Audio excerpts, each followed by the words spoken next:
세상에 떠도는 기묘한 괴담들. 첫 번째 이야기, 가곡동 용두교. 저는 자주 다니는 PC방에 있습니다. 집 앞 1분 거리에 있는 곳이라서 거의 매일 출석합니다. 알바생들과도 친해지고 그 PC방 단골들하고도 안부를 주고받곤 합니다. 그 단골들 중에 고등학생 녀석들도 3명 있는데요. 학교도 거의 매일 조퇴하고 담배에 오토바이에 할 말 다 했죠. 앞서 말했듯이 저희 집이 PC방과 가깝습니다. 또한 녀석들이 애용하는 오토바이 라이딩 코스와도 맞닿아 있습니다. 평소 오토바이 타는 소리가 들려나가 보면 엄청난 가관입니다. 한 오토바이에 3명이 옹기종기부터 뭐하는 짓인지 자다가도 이 생각만 하면 웃겨 죽습니다. 문제는 그날 새벽이었습니다. 평소 큰 소리를 내며 오토바이를 타는 녀석들이 아닌데 그날따라 술 마신 것처럼 고성방가하며 오토바이를 몰더군요. 아무리 막 나가는 애들이지만 심한 것 같아서 다음날 잔소리 좀 해야겠거니 하고 잠자리에 들었습니다. 다음날 PC방에 가보니 그 녀석들이 없었습니다. 매일 오는 애들이라 당연히 있을 거라 생각했는데 없었습니다. 그 다음날에도 보이지 않더군요. 전 녀석들이 사고가 나지 않았나 걱정이 되기 시작했습니다. 열흘도 지난 어느 날 녀석들이 PC방에 와 있었습니다. 반가운 마음에 음료수를 사주며 물었습니다. 니네 어디 갔었냐? 뭔 일 있어? 그러자 그 녀석들이 말했죠. 형 사실 우리들 그동안 입원했었어요. 겉모습은 멀쩡했습니다. 다만 초췌한 얼굴일 뿐. 멀쩡해 보이는데 약했냐? 셋 중 한 명의 이름은 재한이었는데 재한이의 부모님이 집을 비운 어느 날 사건은 일어났다고 합니다. 오늘 우리 집 비는데 올만에 술판 한 벌 입을까? 오 웬일이고? 마침 술 땡있는데 잘 됐구마. 이렇게 재한, 명수, 지은 이 셋은 밤새 기세로 죽어보자 놀기로 결심을 했었다네요. 먼저 1차로 노래방에 다녀온 녀석들은 2차로 PC방에 갔었답니다. 하지만 게임에 너무 심취한 나머지 거의 자정 무렵에 PC방을 나섰습니다. 야들아 저기 봐라. 이 시간에 길도 어둡고 무거울 낀데. 역시 남자는 노인 공경을 해야 되는 기라. PC방을 나서 오토바이를 끌고 가는 어두컴컴한 길에 차도 사람도 뜸한 그 시간에 어떤 할머니 혼자 무거운 짐을 지고 다리를 건너가는 모습이 보였답니다. 할매여 이 시간에 어디 가십니까? 할머니 그 짐 무거울 낀데 저희가 들어드릴기에 이리 주소. 이때 명수가 이상한 표정으로 갑자기 가자는 겁니다. 와 그라 너. 니 그래 삶은 지옥 간대이. 그런데 지훈이도 뭔가 낌새를 알아채고 재빨리 오토바이에서 내리려다가 갑자기 속력을 내며 달리기 시작했답니다. 저 할매 뭔가 이상하다. 짐도 엄청나게 커서 우리도 못 들 것 같은데. 눈가리도 검은 자 밖에 없더라. 대수롭지 않게 여기고 속도에 정신이 팔릴 무렵 이때 맨 뒤에 타고 있던 명수가 뭔가를 느끼고 뒤돌아봤답니다. 그 할머니가 한 손엔 자기 몸만한 짐을 머리에 이고 한 손엔 시퍼렇게 날이 선식칼을 들고 엄청난 속도로 오토바이와 맞먹게 뛰어오고 있었답니다. 집 앞에 도착할 무렵 엄청난 코너링으로 겨우 떨쳐내고 도착했답니다. 지훈이가 말하길 자기가 운전한 것 중에 이보다 더 잘한 적도 없고 앞으로도 없을 거랍니다. 너거 전마 얼굴 봤나? 한 100살 가까이는 됐을 낀데 남맨디라서 거의 닿을 뻔했다 이가. 올 집까지 쫓아오는 건 아니겠지? 셋은 거의 울기 직전이었다고 합니다. 그런데 그때 쿵쿵쿵쿵 하며 숨을 겨우 돌릴 찰나 격한 노크 소리가 현관문에서 들렸다고 합니다. 놀란 재한이가 초인종 카메라로 그 모습을 보니 그 할머니가 그 칼 손잡이로 자기 집 현관문을 계속 치고 있던 것입니다. 명수는 재빨리 경찰에 신고를 했답니다. 저기요, 빨리 와주세요. 미친년이 칼 들고 집 앞에서 문 두들겨요, 빨리요. 이때 카메라를 주시하고 있던 재한이가 소리를 지르더랍니다. 그 뒤로 3명은 정신을 잃었고 눈을 떠보니 병원이었다고 합니다.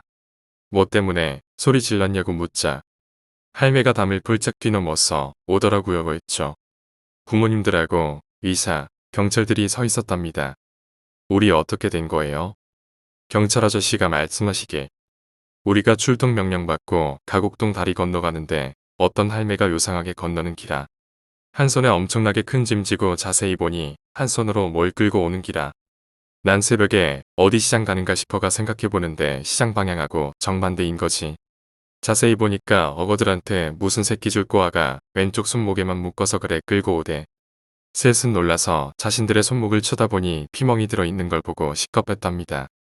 그래가 차에서 내려서 당신 뭐야 하고 소리치면서 다가갔다만 대우 아파트 뒤쪽에 기찻길 밑에 풀숲으로 바로 도망가더라. 그 셋은 동시에 서로 얼굴만 쳐다볼 뿐이었습니다. 어느 틈인가 알바도 옆에서 이야기를 듣고 있더군요. 형 근데 그거 정체가 뭐였을까요? 이 이야기를 들은 저는 아무 말도 잊지 못했습니다. 두 번째 이야기, 민박집 괴담. 친구들과 1박 2일로 해수욕장에 갔었습니다. 바다에서 신나고 놀고 숙소에서 게임도 하다 보니 어느새 밤이 깊었습니다. 모두들 체력이 소진된 터라 평소보다 일찍 잠들었습니다. 제가 가운데 누워서 자고 있는데 오른쪽에 누워있던 친구가 무척이나 잠꼬대가 심했습니다. 차라리 코라도 골면 나을 텐데 자꾸 옆에 발로 차고 제 배 위에 발을 올리는 것이었습니다. 막 잠이 들려고 한순간이어서 순간 짜증이 났습니다. 친구에게 화를 내려고 눈을 뜨고 옆을 봤는데 친구는 이불을 잘 덮은 채 조용히 자고 있었습니다. 너무나 포근하게 자고 있기에 마음 약한 저는 깨우지도 못하고 그냥 다시 눈을 감았습니다. 자기도 모르게 그럴 수도 있겠지 하는 마음이었죠. 그런데 다시 잠을 청하려고 눈을 감으니 오른쪽에 누운 친구가 다시 팔다리를 제 몸 위에 올려놓는 것이었습니다. 화가 버럭 나서 친구를 째려봤는데 친구는 조용히 자고 있었습니다. 자는 척 하는 게 아니라 미동도 하지 않은 채 얌전히 자고 있었습니다. 저는 순간 소름이 돋았습니다. 저희는 각자 이불을 덮고 있었습니다. 친구가 저에게 팔다리를 올려놓으려면 이불을 걷어내야 합니다. 친구는 이불을 얌전히 덮고 있었고 이불을 펄럭이는 소리도 없었습니다. 친구가 장난치려면 움직임이 느껴졌어야 하는데 그런 것 없이 어느 순간 제 몸에 팔다리가 올라온 느낌이었기 때문입니다. 상식적으로 이해가 되지 않는 상황에 어찌할 바를 몰랐습니다. 너무 무서워서 눈을 잠은 채로 그저 잠들기를 바랐습니다. 꿈이라고 생각했습니다. 하지만 제 몸에 여전히 팔다리의 무게가 느껴졌습니다. 온몸에 소름이 돋아 너무 무서워서 차마 눈을 뜰 수 없었지만 혹시 친구가 장난치는 것일 수도 있기에 눈을 떠보았습니다. 친구는 여전히 그대로였습니다. 그런데 친구와 저 사이에 흐릿한 형체의 여자가 누워 있었습니다. 그 여자의 팔다리가 저에게 오르다 있었습니다. 여자는 저를 보면 살며시 웃고 있었습니다.